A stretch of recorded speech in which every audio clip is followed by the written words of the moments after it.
Hi, readers.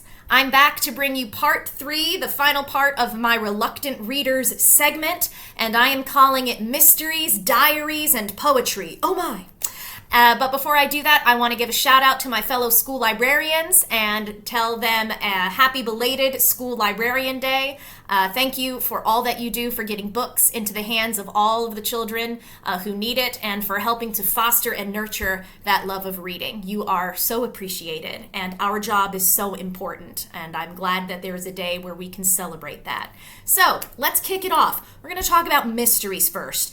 I do want my parents and my teachers to think of that classic phrase, don't judge a book by its cover.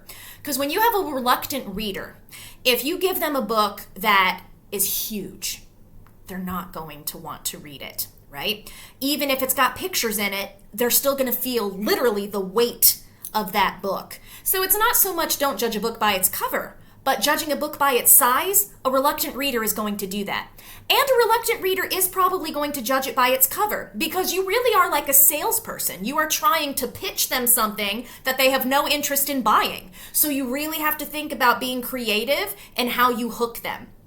I find that mysteries are a great way to start because from the get-go, your reader has a purpose. They have a job. They have to see if they can figure out the mystery, the whodunit, before the characters do. And there is nothing better than figuring it out before your characters do, right? That dramatic irony that gets into play, breaking that fourth wall, so to speak. So, one mystery series that comes to mind, even though it's a little bit outdated, is the Ron Roy mysteries. These are frequently circulated and checked out not only by my third graders, but my fourth and my fifth graders, and I know that middle schoolers still read them. What's great about this series is even though it says A to Z, you do not have to read them in order. Not every book builds on the previous one. So I tell my students, pick whichever one you think sounds the most interesting, right? Pick which one you like the cover the best. And what's great about a Ron Roy mystery, whether it's the A to Z, calendar, the ballpark ones, which I haven't gotten yet, but I'm going to, is that your chapters are all very short. And they often have pictures on almost every page. The text is nice and large. Every book has about 10 to 12 chapters, and they're just very well written. I find that the vocabulary is very kid-friendly. It's clean reading, so if you have parents who are worried about characters who cuss, this is a great series for them. I also like the fact that there's humor. The characters have a great sense of humor, and they have siblings, so it kind of bounces off of that well. So I would highly recommend the A to Z mysteries for a reluctant reader. Another thing you might not have known about is that Nancy Drew got a reboot in called Nancy Drew and the Nancy Drew and the Clue Crew. Say that 5 times fast. But what's great is you'll notice that the typical Nancy Drew book, which is about this thick, right, has been condensed to this. You still have Nancy, you still have Bess, you still have George, the infamous trio, but they're younger kids, and they're solving mysteries as younger kids. So if you're worried about your kids getting ideas and wondering, why is Nancy always getting chloroform every other book in these original stories, then maybe you want to try a more simplistic form of it with the Clue Crew. So these chapters, again, are super short. You have about 8 to 10 chapters per book, but I'll just go ahead and show you. This is the start of chapter 6. 1 page, 2 pages and a half, then chapter 7. That's pretty awesome. So, great mysteries. I've had a lot of students, boys and girls, who have checked these out and who have said great things about them. I'm hoping that they make more. And I have heard rumor that they're doing something similar with Hardy Boys, so it's something to look into as well. If you're a fan of that classic Nancy Drew style, this could be good for your sleuthers. And speaking of sleuths, sorry, I cannot speak today. One of my dear friends, Tom Phillips, wrote a phenomenal book called The Curious League of Detectives and Thieves.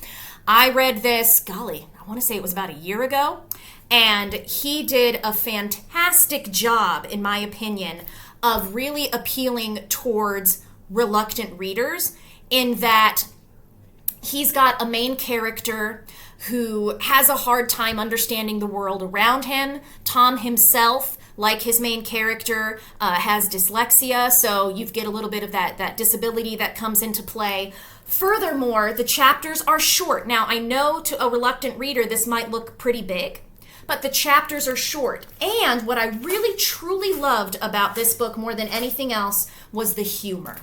This is a really great book. If you have a reluctant reader who has a good high level of wit and sarcasm and a sense of humor, they will totally latch onto this because it's quirky.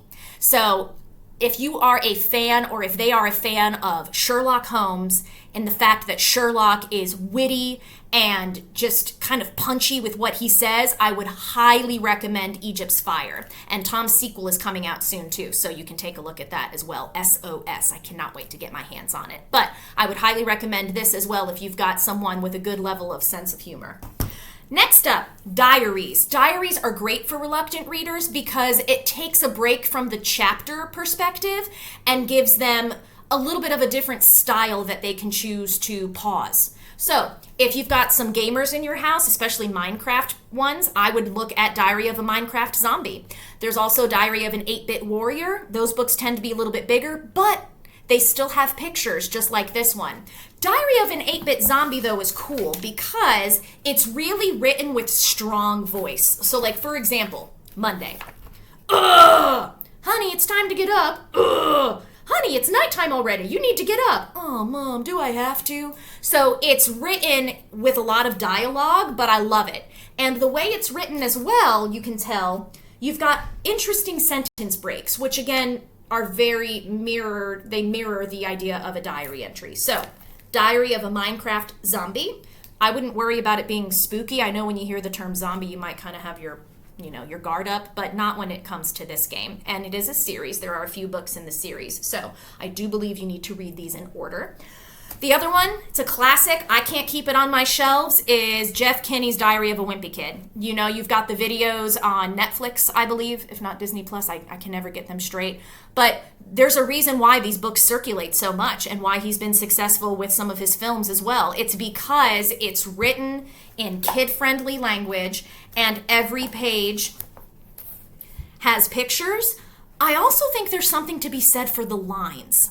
I've noticed that a lot of my students, I think they get intimidated by the amount of text on the page, but when they have lines, it reads more like notebook paper, and I think it eases their anxiety. It's something interesting I might want to explore as far as research goes. But Greg is super fun to follow. Rowley, his best buddy, has his own series as well. So I would look at Diary of a Wimpy Kid. I know sometimes you might be a little bit hesitant because of the potty humor in it, but really, kids are saying that and hearing that all the time in their buildings. So, and at home. I would highly recommend this series as well. You know, maybe just start with book 1 and see where it gets you. And last but not least, roll with me here. Poetry. Novels in verse. A novel in verse is a book written with verse. And it's not the kind of poetry that is, you know, the corny, cheesy, rhyming poetry. It's narrative poetry. There usually are not chapters, especially in middle grade fiction. The first line of the poem or the title of the poem just kind of gives you an idea as to what's happening and how it progresses. But it's a narrative poem. So I want you to think about the way you talk to poetry to your children and students. I always say that poetry is the most difficult thing to write because you have to use only the best words. You don't have as much space on the page to write full sentences. You've got to pick the best, most vivid, most perfect words to put in your poem. It's the same thing with a verse novel. They are taking the paragraph and they're condensing it even more into the most important scenes, into the most vivid, descriptive, and moving sentences, okay? So if you have a child who's a reluctant reader, even if they don't like poetry, most of us are not introducing kids to this kind of narrative poetry until they're older. Give this to them, read them that first page, and when they hear it, it will sound like a sentence. It will sound like a paragraph, but it's not, and they will read it so quickly.